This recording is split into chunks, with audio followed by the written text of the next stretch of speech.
Greetings, everyone. I am Nyoka Samuels Gilchrist, your intuitive health and wellness coach.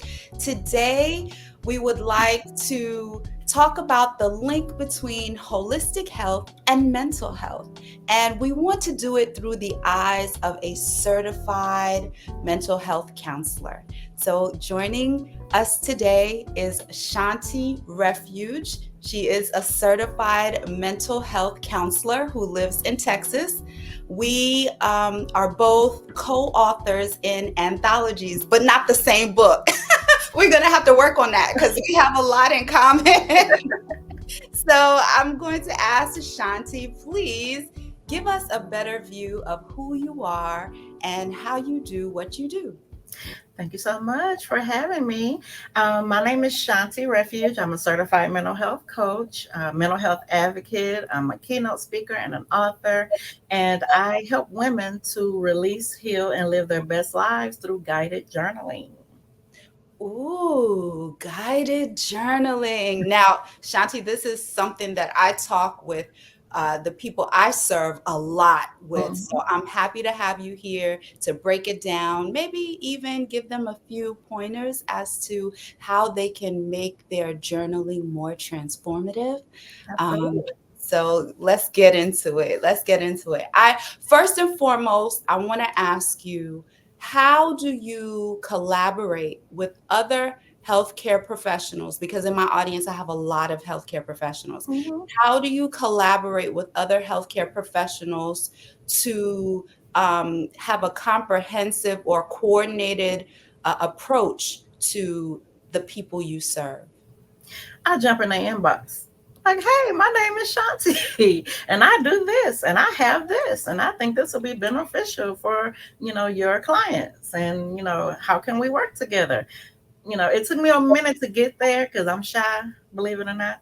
But I had to because I noticed that a lot of mental health professionals or consultants, doctors, therapists, a lot of them I found don't tell their clients to journal, and it is very important that they journal. They're like, okay, talking about it is one thing, writing it down is a whole different experience that will help the client get better. So yeah, I'm all in your inbox saying, hey, can we work together? This is me.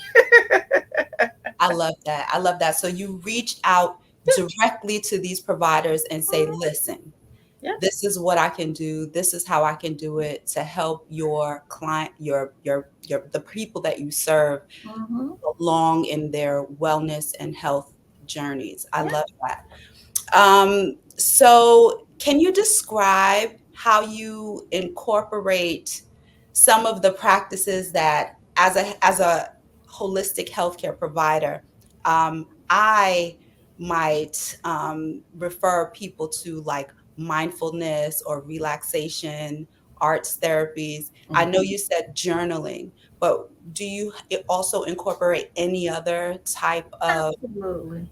Yes, I advocate for yoga, breath work, meditation, grounding. People think I'm crazy when I say go grounding, take off your shoes and go outside and walk in the grass. They do it, and then they come back and be like, "Oh, yes, I love this." See, I know what I'm talking about. It is that you have to, convince people to do things that they wouldn't normally do, and it's about getting uncomfortable because if you're comfortable, you're never going to grow. And the purpose of healing is for you to grow. So you have to do things you wouldn't normally do. So I tell them all of that, and it just depends on who I'm talking to. I get a feel for them. My discernment has gotten real, real. So I was like, I'll get this energy like, okay, you need to go outside. So go outside somewhere, or you need to write, or you need to go do yoga. And a lot of people sometimes are afraid of the price, and it's like, what's more important, your mental wellness, or how much you spend it? And a lot of times it's not expensive. They just think it is because the terminology that we use, they think it's like $1 million. No, holistic is almost the most cost effective way to heal. I love I love that you're saying that. It's not an expensive spa day. No, it is not. That's self maintenance. That's not self care. And I always have to give people the difference. Getting your nails and toes and your hair and lashes, that's self maintenance. That's not self care. Self care is yoga, journaling, meditation, go to church, pray, all those things. That's self care, taking care of your mind and your heart. That's what self care is. So, and it's not expensive unless you make it expensive. Unless you make it expensive. I love that, Shanti. I love that. Thank you for reinforcing, quite a lot of what I share with the people that I serve. So thank you for another voice there, because we need that. Yes. We need to hear things from different people in multiple different ways so that it can Mhm. just settle into their spirits in a way, right? Just Right. settle See, in. I get you say it nicely. I'm no, I say it like it is because that's I what it know. I've is. seen some of your posts on social media, and I'm just, this is me. Sometimes when I read them, I'm like this. Oh my God, did she say that? Yes, I did. I sure did. You know, I love when you talk about your sermon and how your sermon has grown and developed. I think in my space, I realize a lot of us need nurturing.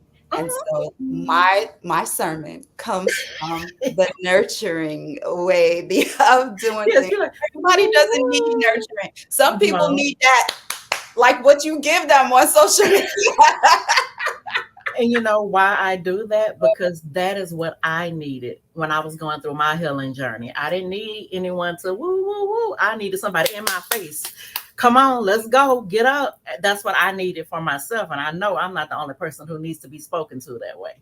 So Yes, that's why I I am the way I am. this is true. This is true. I feel you. And I love how you are talking about what you needed on your own personal mental health and wellness journey, because I want to jump into that a little bit. Okay, I let's think do I think we both have common ground as far as that goes in terms of mental health. So in the past, we have both been challenged with what society may call a nervous breakdown. it. Mm-hmm.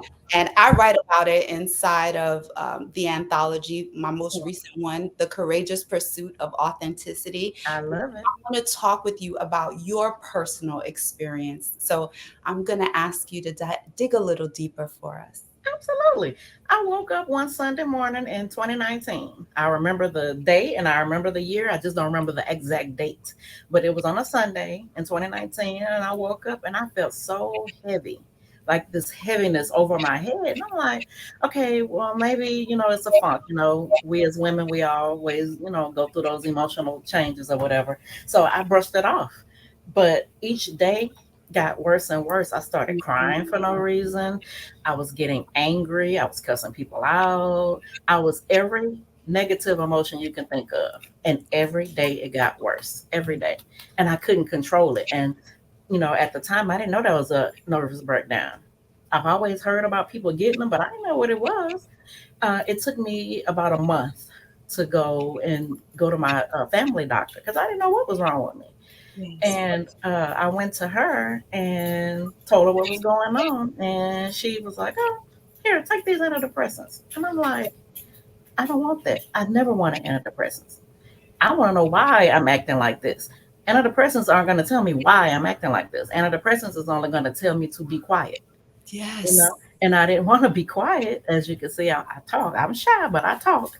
And so I took them though because I was desperate. Yes. In crisis at that point, right, Mhm. Shanti? In Yeah. crisis at that point. Yes. But guess what? They didn't work. It was just like popping candy. Wow. So that, and she said, take these, come back in 6 weeks.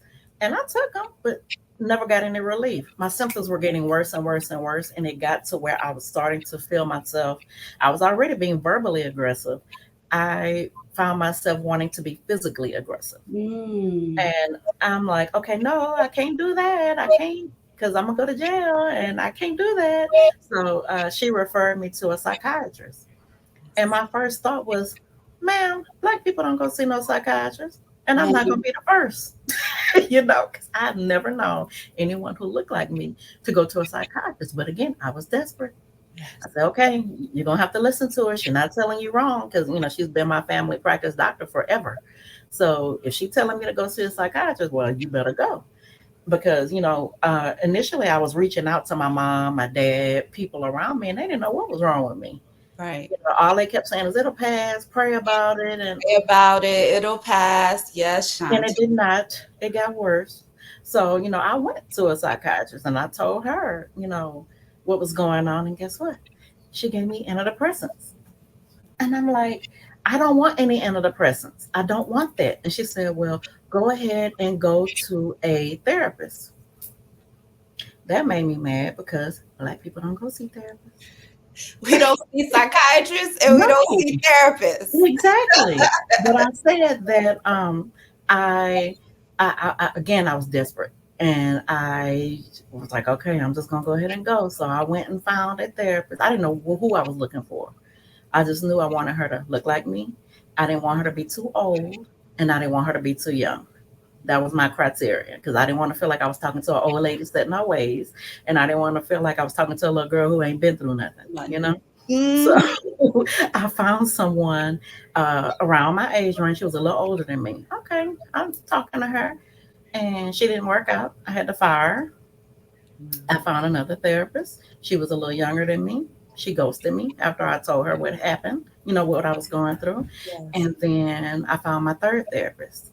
And I had an attitude by then. So just keep in mind, all this time, I think it was like a 6 month span Wow.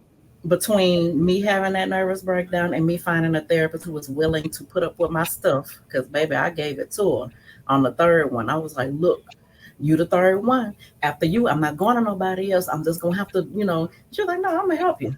And she did. Yeah. And, through talking to her, she had me start journaling. And I'm like, I don't want to journal. That's white people stuff. Because, again, I never knew anyone to journal except for like keeping a diary in high school. And, it's, I'm like, all right, I'm gonna do it, I'm gonna do it, I'm gonna do it. And I did. She taught me how to journal. I didn't like journaling. I prefer guided journaling, and that's what she introduced me to. And guided journaling is when you take specific prompts and you answer those prompts so you can stay focused on that topic, on that issue, and not veer off into anything else. And with that, I created my own set of guided journals, and I made them just for me. I had no intention on going into business at all. I did this for me. I was being real selfish because it's like I saw my future and it wasn't looking good because I was going to be somebody's girlfriend in jail. And because I'm telling you, I pictured myself doing things that I would never do. Wow. Yeah, it was bad. But, I made them for myself. And I want to say around maybe 2 weeks of me constantly in my journal, I started feeling better. And I'm like, wait a minute. Are you Hmm. kidding? I said, this ain't real. This some kind of magic. This some kind of trick. But no, it actually worked. It was working for me. And so after a while, I started feeling better. My therapist saw my growth and she broke up with me. She said, She said, you have the tools that you need. I see you. You can handle this by yourself. I We'll love. check in quarterly, but I don't want you to depend on me. And Yes. I was upset because that was like a relationship breakup. But she was right because I would have used her as a crutch if I'd have kept going to her, and I didn't. Yes. Yes, Shanti. Yeah, and so I started using my tools, and I started feeling better. And I'm like, okay, I'm good now. I'm back to normal. And then I heard God say, okay, you're fine. What about everybody else? There's somebody else that needs this. And I'm like, wait a minute, what? You telling me to Yes. Okay. And I always tell people that was the first time I literally heard God talk to me. Wow. Maybe he was talking to me before and I wasn't listening. I heard him this time and I said, okay, I'm going to do it. So I took my guided journals that I made for myself and I produced them and I started selling them. And that's how Shawnti Refuge journals came about. I love it. I love it. Shanti, thank you so much for sharing your deeper story with us and helping us to realize a few things. Let's take a look at the things that Shanti talked about. There's still a stigma in Mm-hmm. the community where Black people come from that says you don't see psychiatrists and you don't see therapists. That's Yeah, one. So we're here to reduce that stigma. absolutely. Two, another thing is Shawnti went on a journey to find the provider that will work for her. She went to so many different providers. She started with a psychiatrist, she ended with a therapist who introduced to her a modality that helped her, which Yeah. was guided journaling. And from then, she said, well, I want to help and share what I've found with others because I know I'm not the only one that needs this. Yeah, And so absolutely. we align in so many ways. I'm so honored that you said yes to me so that I could Absolutely. hear some of what you have to offer, what your value is, and so that my audience can also share in your value. I absolutely love it. I absolutely love it. All right. So I'd like to ask you another question. Come on. What kind of lifestyle recommendations do you provide the people you serve to promote mental health? Get you a community. Get into a community of people who will support you because you cannot heal by yourself. If you try to do your healing journey by yourself, you're going to make it worse. Ask me how I know. Your support system typically is not going to be your family. It's not going to be your good girlfriends. It's going to be other like-minded people, including professionals or people who have gone through what you're going through. And you bounce your experiences off of each other, not trauma bonding, but bouncing your experiences off of each other and telling what did you do to overcome this? What did they do? And maybe it could work for you if you try it. That's what people need to do. Change your circle. Change your circle. Your circle gonna change anyway, without you even trying. Because when you are healing and you're around people who aren't, they're gonna start dropping like flies, and that will tell you who your people are, and Yes, that's including family. yes, yes, Shanti. Thank you for that. Thank you so much for that. Your community matters. Yes. And when you start changing, your community will change with you. Yep. And I wrote an article on LinkedIn and talked about what people call self loss. Mm-hmm. Because when we start changing and we see the environment around us changing too, sometimes we have to grieve through that, you know. So Yes. Oh please my check yes. out that LinkedIn article because I feel like it was a good one. I will go and check it out because yes, when you are healing, it's literally like peeling an onion. You are peeling those layers, and every layer you got to get to know this new layer, and then once you get to know that one, here come another layer coming off, and it's like, oh my God, who is this? Is this me? But I was used to being a toxic Shanti. I didn't even know I was Toxic toxic back Shanti. then. I didn't even know. I had no clue I was toxic. I was toxic. But once I started my healing journey, I got to see it. That's how you used to be. You don't want to be like that anymore. This is, that those actions you did were the reason why you had your nervous breakdown to begin with. So, you have to change your ways. You have to change your mindset. You have to change the people you hang around. And it is not pleasant. It is an ugly journey, but it is so worth it. I love that. Thank you, Shanta. And finally, my final question, because what I want to do is invite you back in another way, but I'll get to that. Let me ask this last Yes, whatever it is, yes. question. Let me ask you this last question. This Okay. again, in the courageous pursuit of authenticity, the anthology where myself and seven other women discuss how we embrace authenticity. Um, it was more for me about holding on to my cultural identity as I grew up as a young adult, went to college, and even decided what I wanted to do inside of my career. Because I'm a healthcare professional and I'm formally trained as a registered nurse, but I felt like I needed something more. Mm. And so I was able to turn to some complementary modalities that helped me to hold on to my authenticity. If Mhm. you could, Shanti, tell us what does it mean for you to be authentic and why is it important for our mental well-being? as you have heard thus far, I just say it, and it's very important for me to be me because I want other people who are, similar to me to know that they aren't alone. And I don't doctor up, I don't sugarcoat. I just say it, and that's very important because, there are so many people out here claiming to be something they're not. Yes. And so you will see me the same way all the time, even at my 9 to 5. They know who I am, and my family, they know. Everybody, I'm the same way, even in my posts, and that's very important because I don't want anyone to ever, you know, think that I'm trying to hustle them. Right. Nope, I don't care about the money, and I never thought I'd ever be saying that.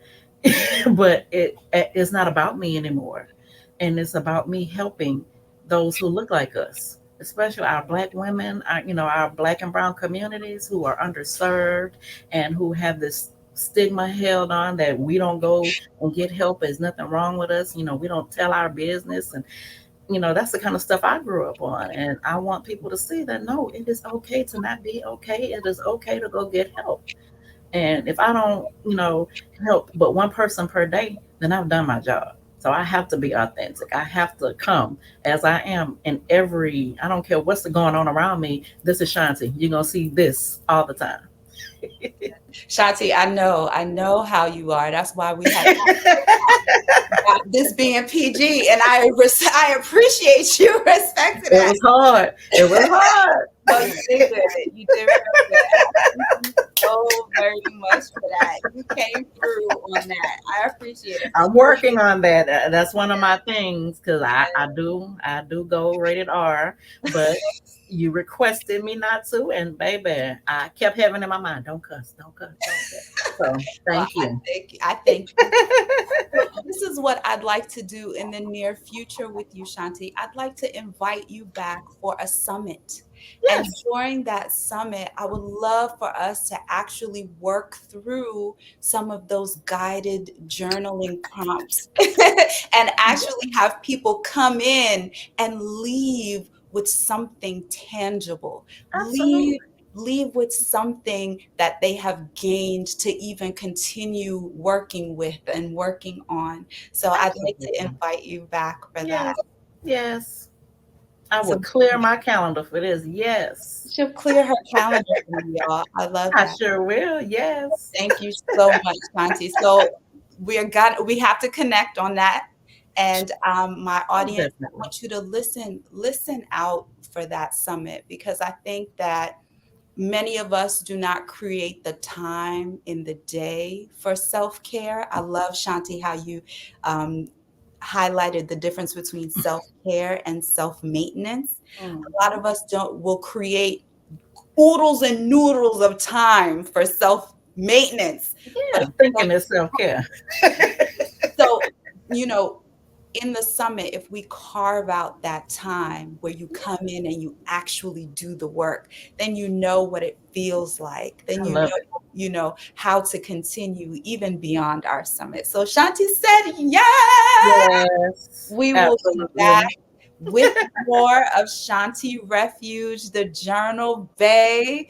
We love Shanti. Thank you so much for accepting our invitation. And I'm sure we look forward to seeing even more of you and maybe like even your R-rated state. All right, as long as you're ready, I'm ready. But see, I'm trying to get better. See, you trying to have me, you being a bad influence right now. I'm gonna give it to you. But like you said, everyone is different. And some of us, in order to get to our next step, we need that kind of nudge. And I'm not going to negate that. It's real it's real out there in the world. Mhm. So just because I am where I am doesn't mean everybody else is. And so we're here to bring everyone together Yes. and where they need to be in their journey. Shanti, thank you so much. Thank you. Thank Have a you. beautiful rest of the day. Until summit time, work Yes. on.